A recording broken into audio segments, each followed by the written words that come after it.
तुम दादी बनने वाली हो हैं? अरे वाह, ठीक है बेटा, मैं कल ही आती हूँ। जब माँ जी शहर पहुंची तो बेटे बहू ने बहुत अच्छे से स्वागत किया। लीजिए माँ जी, चाय। अरे गर्मा गर्म पकोड़े ले आओ माँ के लिए। नीरू रसोई में गई और 2 मिनट में ही पकोड़े ले आई। जी ये लीजिए। बहू, जादू से बनाए हैं क्या? अभी तो रसोई में गई थी। यम्मी। माँ जी, शीला रसोई में पकोड़े तल रही है, मैं बस लेकर आई। हे भगवान, मेरा धर्म भ्रष्ट कर दिया तूने। अब तो गंगा जल से शुद्धिकरण करना होगा। दूसरे दिन, माँ जी मैंने नाश्ता बना दिया है, ऑफिस जा रही हूँ। पर अभी तो घर का सारा काम पड़ा है। शीला आती ही होगी, झाड़ू पोछा बर्तन कपड़े वो सब कर लेगी। हमारे जमाने में घर का सारा काम हम ही करते थे। जी माँ जी, आप बहुत होशियार हैं, मैं घर ऑफिस दोनों नहीं संभाल पाती। तो जरूरत क्या है घर से बाहर जाकर चाकरी करने की? वैसे भी घर का काम खुद करने से घर में बरकत आती है, समझी? पर माँ जी। पर वर कुछ नहीं, इस महीने की पगार मिले फिर ऑफिस बंद है। हाँ। रात को नीरू तेजस से कहती है, सुनिए जी, माँ जी बोल रही थी कि मैं नौकरी छोड़ दूं। वैसे ठीक ही तो है, अभी तुम्हें आराम की जरूरत है। फिर भी आराम कहाँ, शीला को छुड़ाने के लिए बोल रही थी। तो अब 24 घंटे में इतना काम तो कर ही सकती हो। पर जॉब पसंद है मुझे, घर पर मन नहीं लगेगा। अगले दिन जब दोनों ऑफिस के लिए निकल रहे थे, मेरी तो कोई कीमत ही नहीं है इस घर में।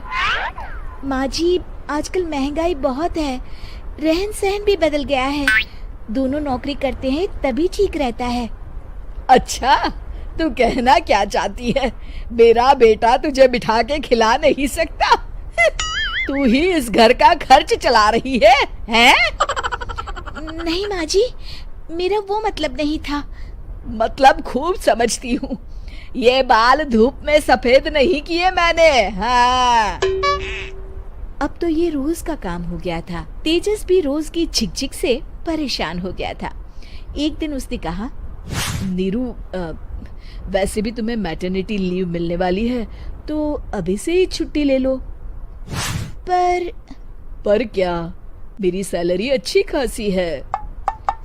आखिर नीरू ने रिजाइन कर दिया। जब बच्चा हुआ तो घर में सब बहुत खुश हुए। कुछ दिनों बाद तेजस फाइल देख रहा था। क्या हुआ तेजस, कुछ परेशान लग रहे हो?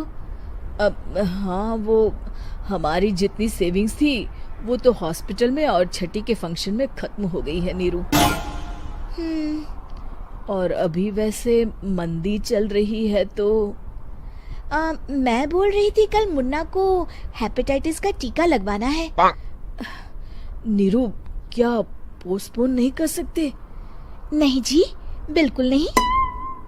अब तेजस को समझ में आ रहा था कि उससे गलती हुई है। पैसों की कमी का असर घर के माहौल पर भी पड़ रहा था। अगले दिन, बेटा मेरा चश्मा और ये दवाइयाँ ले आना, पर्चा देते हुए माँ जी ने कहा। जी। तेजस, मुन्ना के लिए दूध का डिब्बा और डायपर भी ले आना, और ये किराने के सामान की लिस्ट है, इसे भी लाना है। तेजस गुस्से में लिस्ट मरोड़कर फेंकता है और चिल्लाता है, पैसे क्या पेड़ पर उगते हैं? ये ले आना, वो ले आना। अरे पर ये जरूरत का सामान ही है। वो गुस्से में बिना कुछ कहे ऑफिस चला गया। अरे लंच तो ले जाइए। नीरू दौड़कर डिब्बा पकड़ाती है। एक दिन खाना खाने के बाद, नीरू, अब तो मुन्ना कुछ बड़ा हो गया, तो अब तुम वापस ज्वाइन कर लो ना जॉब। पर इस रिसेशन में जॉब मिलना बहुत मुश्किल है। ट्राई तो करो। फिर मुन्ना? माँ जी है ना, और एक फुल टाइम मेड भी लगा लेंगे।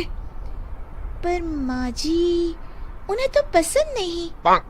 तभी माँ जी वहाँ आ जाती है और प्यार से नीरू के सर पर हाथ फेरते हुए बोलती है, अब मेरी समझ में आ गया बहू, पहले के और अब के समय में अंतर है। तुम काम शुरू करो, मुन्ना की जिम्मेदारी मेरी। मेरी प्यारी माँ जी। ये कहकर नीरू उनके गले लग गई। शिक्षा, परिवर्तन संसार का नियम है, हमें भी समय के साथ चलना चाहिए। उम्मीद है कि आपको हमारी ये कहानी पसंद आई होगी। कृपया हमारे चैनल को सब्सक्राइब करें और सभी अपडेट्स के लिए बेल आइकन जरूर क्लिक करें। और हाँ, वीडियो लाइक और शेयर करना मत भूलिएगा। Bye bye. Subscribe my channel. Thank you.